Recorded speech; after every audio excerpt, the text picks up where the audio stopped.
Оскар Вайльд. Портрет Доріана Грея. Глава 20.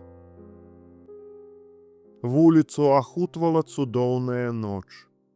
Такая цёплая, што Доріан вырашыў не апранаць свой ядвабны шалік, а плашч перакінуў праз руку. Ён не спяшаючыся ішоў па вуліцы, накіроўваючыся дадому.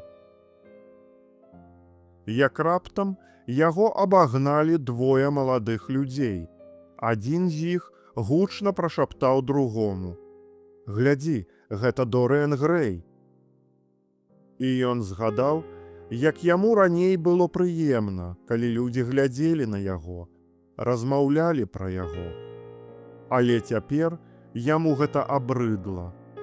І галоўнае хараство жыцця на вёсцы, куды ён апошнім часам так часта ездзіў, было ў тым, што там яго ніхто не ведаў.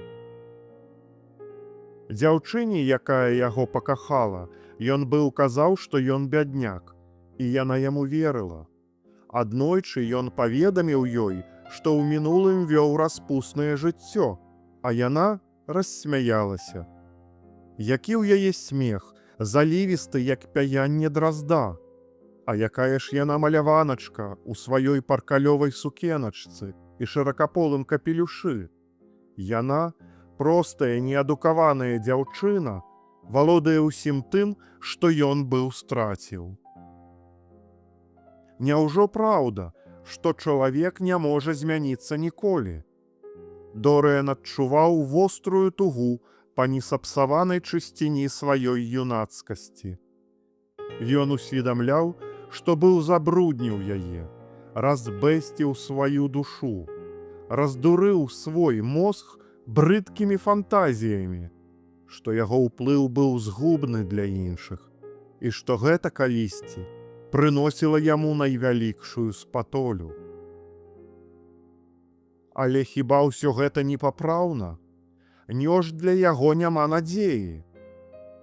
Эх, навошта ў жудасную хвіліну ганарыстасці і вар'яцкай жарсці ён маліў нябёсы, каб партрэт нес цяжар яго дзён, а сам ён захаваў некранутым увесь бляск вечнай маладосці.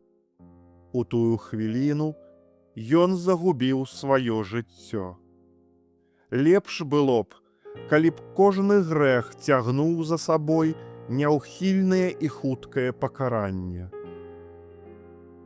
На стале стаяла люстэрка, падоранае Доріану шмат гадоў таму лордам Генры, і снежна-белыя купідоны па-ранейшаму гарэзавалі на яго раме, пакрытай па-майстэрску выкананай разьбой. Доріан узяў яго ў рукі, зусім як у тую страшную ноч, калі ён упершыню заўважыў змены ў фатальным партрэце, і скіраваў на яго бліскучую паверхню свой блукаючы позірк, затуманены слязьмі. Аднойчы нехта, хто ўтрапёна кахаў яго, напісаў яму шалёны ліст, у якім былі такія словы: «Свет стаў іншым, таму што ў яго прыйшлі вы, створаны са слановай косткі і золата. Выгіб вашых вуснаў перапіша гісторыю». Гэтыя ідалапаклонніцкія словы успомніліся зараз Доріану, і ён шмат разоў паўтарыў іх сам сабе. Але ў наступную хвіліну яму стала ненавіснай уласная прыгожасць, і шпурнуўшы люстэрка на падлогу, ён струшчыў яго абцасам, і яно рассыпалася срэбнымі аскалёпачкамі. Менавіта прыгоства згубіла яго. Неўвядальная краса і вечная маладосць, вымаленая ім для сябе. Калі б не гэтыя дзве рэчы, яго жыццё было б не заплямленае. Яго хараство аказалася толькі маскай. Яго юнацтва насмешкай. Што такое у лепшым выпадку юнацкасць? Час няспеласці, наіўнасці, час павярхоўных уражанняў і кволых думак. Што ж, яго загубіла маладосць. Лепей не думаць пра мінулае, бо нічога зараз не зменіш. Трэба думаць пра сябе і сваю будучыню. Джеймс Вейн ляжыць у безыменнай магіле на могілках у Селбі. Элан Кембл застрэліўся ў лабараторыі. Размовы пра знікненне Бэзіла Холварда хутка спыняцца. Значыць, ніякая небяспека яму больш не пагражае. І зусім не смерць Бэзіла Холварда кроіла імі Трэнджэла Дорыяна, а смерць яго уласнай душы, мёртвай душы у жывым целе. Бэзіл быў напісаў партрэт, які сапсаваў яму жыццё, і Дорыян не мог дараваць яму гэтага, бо ўсяму віной быў партрэт. А забойства ён здзейсніў у хвіліну вар'яцтва. Элан Кембл? Што з таго, што Элан наклаў на сябе рукі? Гэта яго асабістая справа. Такая была яго воля. Прычым жа тут ён, Дорыян? Новае жыццё. Жыццё, пачатае спачатку. Вось чаго жадаў Дорыян. Вось да чаго імкнуўся. І запэўніваў сябе, што яно ўжо пачалося. Ва ўсялякім разе ён пашкадаваў нявінную дзяўчыну, ён будзе жыць сумленна. Успомніўшы пра Хеці Мёртон, ён падумаў: Аноўды партрэт у зачыненым пакоі ўжо змяніўся да лепшага. Так, мажліва, ён ужо не такі страшны, як быў. І калі жыццё Дорыяна стане чыстым, то, імаверна, усе сляды заганных жарсцяў згладзяцца з твару на партрэце. А раптам гэтыя сляды ўжо зніклі. Трэба схадзіць і праверыць. Ён узяў са стала лямпу і ціхенька пайшоў наверх. Калі ён адчыняў дзверы, радасная ўсмешка прабегла па яго дзіўна маладым твары і засталася на вуснах. Так, ён стане іншым чалавекам, і гэты паскудны партрэт, які яму даводзіцца хаваць ад усіх, не будзе больш трымаць яго ў страху. Ён адчуваў, што з душы нарэшце зваліўся страшэнны цяжар. Ён увайшоў у пакой, замкнуў за сабой дзверы, як гэта рабіў заўсёды, і сарваў з партрэта пурпурную покрыўку. Крык абурэння і болі вырваўся з яго. Ніякіх змяненняў. Толькі ў выразе вачэй было цяпер нешта хітрае, а на губах застыла крывадушная ухмылка. Чалавек на партрэце быў усё гэтак жа агідны, нават яшчэ больш гадкі, чым раней. І чырвоная вадкасць на яго руцэ здавалася ярчэйшай, яшчэ больш падобнай да свежа пралітай крыві. Атрымліваецца, што гэта толькі пустая ганорнасць падахвоціла яго здзейсніць адзіную ў яго жыцці добрую справу. Або прага да новых адчуванняў, як з іранічным смехам намякнуў лорд Генры. Ці непераадольнае жаданне пакрасавацца, што часам штурхае нас на ўчынкі, высакароднейшае за нас саміх. Ці ўсё гэта разам узятае? Але чаму крывавая пляма стала яшчэ большай? Яна распаўзлася па маршчыністых пальцах, распаўсюдзілася падобна да нейкай страшнай хваробы. Кроў была і на нагах партрэта. Ці не капала яна з рукі? Яна была і на другой руцэ, той, якая не трымала нажа, што забіў Бэзіла. Што ж рабіць? Прызнацца ў забойстве? Здацца ў рукі паліцыі? Пайсці на смерць? Дорыан засмяяўся. Якая дзікая думка! Ды калі ён нават і прызнаецца, хто ж яму паверыць? Нідзе няма слядоў. Усе рэчы забітага знішчаныя. Людзі вырашаць, што ён звар'яцеў.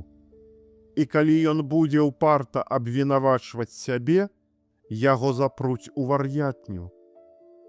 Але ён абавязаны прызнацца, пакаяцца перад усімі, спазнаць ганьбу, панесці пакаранне. І нішто не ачысціць яго, пакуль ён не прызнаецца ў сваім злачынстве. Злачынстве? Ён паціснуў плячыма. Смерць Бэзіла Холварда здавалася яму цяпер чымсьці нязначным. Ён думаў пра Хеці Мёртон. Самалюбаванне? Цікаўнасць? Крывадушнасць? А няго ж нічога, акрамя гэтых пачуццяў, у яго самавырачэнні больш не было. Няпраўда, было нешта большае. Прынамсі, так яму здавалася. Не, нічога іншага не было. Ён пашкадаваў Хеці толькі з-за сваёй ганарыстасці, апрануў маску дабрадзейнасці толькі з-за свайго крывадушша, паспрабаваў вырачыся самога сябе толькі з-за цікавасці. Цяпер ён гэта ясна ўсведамляў. А гэтае забойства, няўжо яно так і будзе праследаваць яго ўсё жыццё? Можа і сапраўды прызнацца? Не, ні за што. Супраць яго ёсць толькі адзін, і то слабы доказ – партрэт. Дык трэба знішчыць яго. Навошта было так доўга яго захоўваць? Раней яму падабалася назіраць, як партрэт старэе і нявечыцца замест яго. Але ў апошні час ён і гэтага задавальнення не адчувае. Партрэт не дае яму спакойна спаць па начах.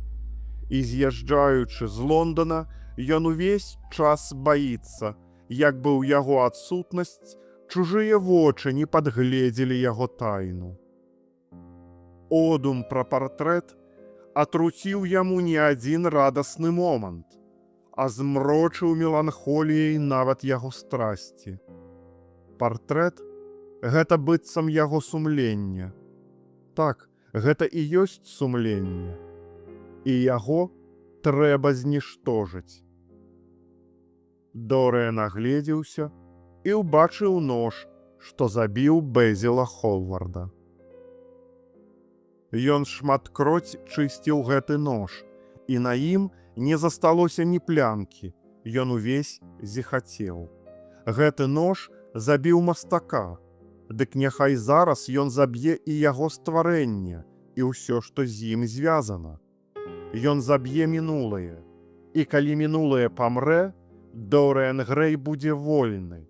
Ён скончыць гэтае ненатуральнае жыццё душы ў партрэце, і пасля гэтага ён ізноўку здабудзе спакой. Дорыан схапіў нож і ўсадзіў яго ў партрэт. Раздаўся немы крык і гучны грукат. Гэты ёкат смяротнай мукі быў такі жахлівы, што слугі прачнуліся і спалохана выбеглі са сваіх пакояў. Два джентльмены, якія праходзілі міма дома, спыніліся і паглядзелі на верхнія вокны, адкуль пачуўся скогат. Потым пайшлі шукаць палісмена і, знайшоўшы яго, прывялі дадома. Палісмен некалькі разоў пазваніў, але на званок ніхто не выйшаў. Ва ўсім будынку было цёмна. Свяцілася толькі адно вакно наверсе.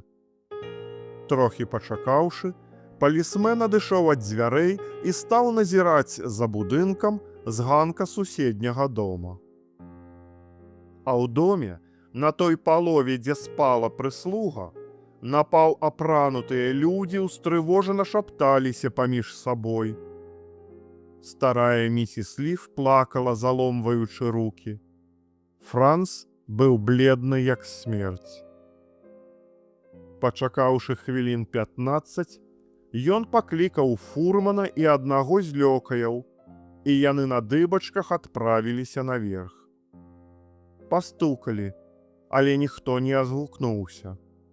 Яны сталі голасна клікаць Дорыяна, але наверсе ўсё было бязмоўна. Нарэшце, пасля дарэмных спроб узламаць дзверы, яны палезлі на дах і спусціліся адтуль на балкон. Вокны лёгка паддаліся, засаўкі былі старыя. Увайшоўшы ў пакой, яны ўбачылі на сцяне цудоўны партрэт свайго гаспадара, якім яны бачылі яго ўсе гэтыя гады. У яскравым зіхаценні сваёй дзівоснай маладосці і чароўнага хараства. А на падлозе ляжаў мёртвы чалавек у фраку з нажом у грудях. Твар у яго быў маршчыністы, завялы, гідасны. І толькі па пярсцёнках на руках слугам удалося пазнаць Дорыяна Грэя.